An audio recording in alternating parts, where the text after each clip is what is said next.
Herman Cain, I got to ask you, you said, quote, 2 weeks ago, you said, don't blame Wall Street, don't blame the big banks. If you don't have a job and you're not rich, blame yourself. That was 2 weeks ago. The movement has grown. Do you still say that? Yes, I do still say that. And here's why.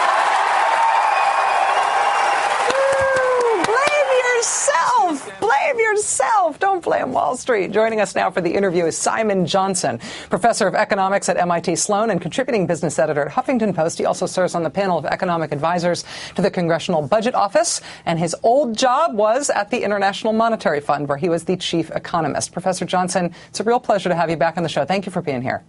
My pleasure. Last night at the Republican candidates debate, Herman Cain was cheered for doubling down on his line that if you're not rich, you should blame yourself. Don't blame Wall Street. He's saying essentially Wall Street didn't get us into any economic mess that we're in now. It's individual human failing by the unemployed. Do you understand that analysis? Is there an economic point to that analysis? Not really. Wall Street blew itself up. It's a financial crisis that produced the most severe recession since World War II. It's the biggest banks in particular that have done enormous damage, more than 8 million jobs lost, millions of homes lost, massive increase in the federal government debt as a direct consequence of what the biggest banks did and were allowed to get away with. In terms of American decisions about I guess, American values, our future as a country, and our relationship to Wall Street.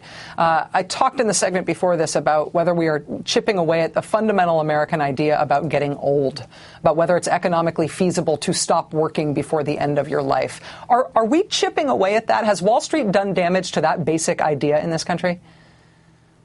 Yes, we are certainly chipping away at that idea. I personally I'm quite scared by the idea of retiring, trying to stop working. I'm a relatively privileged, advantaged person. I understand that. But it still is not appealing to me to fall back on what? On my savings that can be eroded by the vagaries of the market.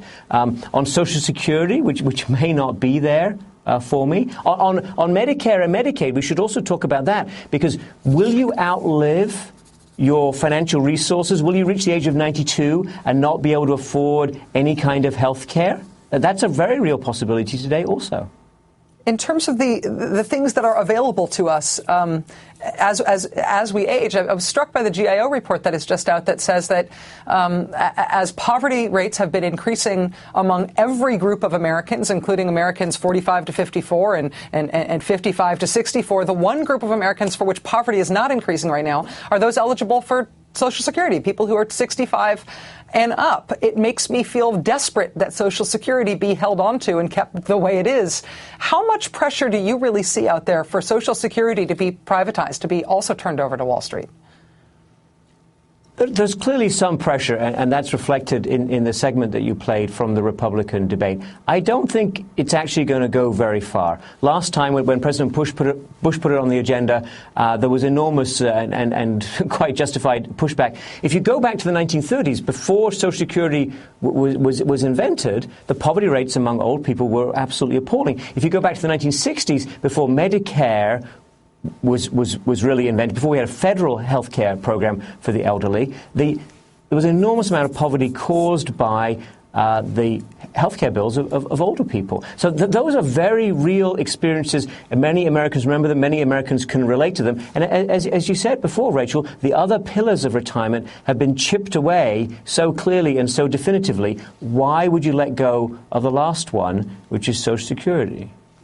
Ron Suskind says in his new book about this administration that President Obama wanted to break up Citibank during the financial catastrophe. He said he was thwarted by people within his administration. And that's interesting as in terms of thinking about the internal dynamics of the administration. But I wonder, as this administration now tries to sort of catch the tiger by the tail in terms of people being angry at Wall Street and this Occupy Wall Street movement, trying to identify with that populism, are there hardline stances that they could take toward Wall Street that wouldn't just be demonstrable about their intentions, but would actually make a difference in terms of aligning American interest and Wall Street interest more closely in the future?